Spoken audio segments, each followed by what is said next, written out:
לאורך כל ההיסטוריה היה ידוע שיש Tarix boyu סודות. biz öğrenirik איזה ki סודות Kabala יש? ilmində sirlər var. Bu nə sirlərdir? מה חשבו שזה סוד? Bravo. מה שבא לאדם ככה İnsana הוא חשב. gələn, לקבלה יש סודות yəni Kabala elminin לראייה, hikmətliyi, yəni עומדים insana לעשות gələn לאלו həqiqət insana bir sir kimi gəlirdi. שעומדים לעשות כלים, תיקונים, כדי לגלות פעולות הבורא.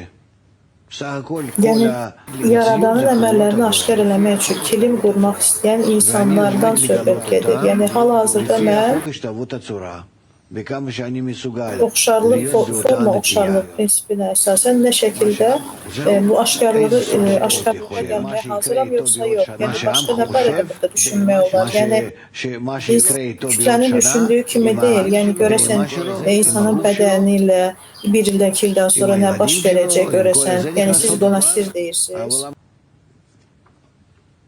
Yəni siz bunu soruşursunuz.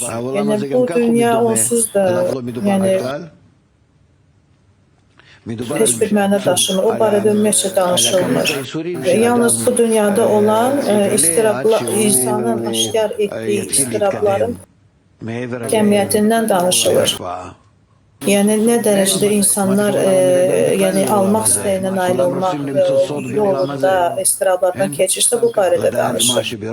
Yəni siz bu yolda gedərək digərinin və ya yoldaşınızın qəlbində, ürəyində olduğunu bilmək istəyirsinizmi? Yəni mən nə bilmək istəyirəm?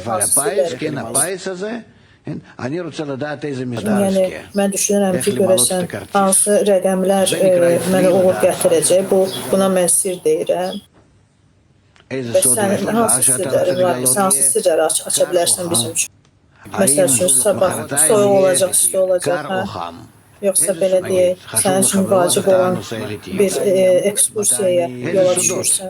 Nə sirlərdən danışırsan? Mən haçan öləcəyəm, yoxsa sabah nə olacaq, mən belə eləsəm nə olacaq, elə eləsəm nə olacaq? Nəyi nəzərdə tutursunuz? Bu heyvani istəklərə siz אנחנו מדברים על סודות התורה. סודות התורה זה נקרא Biz Tövratın sirlərindən danışırıq. Tövratın sirləri buna deyilir. Yəni hər zaman mən aşağı pillədə olanda mən axa başqar edirəm. Yəni yuxarının qaranlıq hissəsi ilə yəni bu qaranlıq olsa da mən onunla birləşirəm və bu şəkildə xəsəcin işığını alıram. Yəni o qaranlıq olsa da mən ona yönəlirəm. Yəni orada deyilir, yəni Yaradandan qorxanlar kimdir? Onlar yuxarıdan mərhəmət alır və mən bu zaman qorxmayan zaman mən yuxarıdan mərhəmət işığı, xəsəcimi alıram və bu zaman qorxma işığını aşkar edirəm.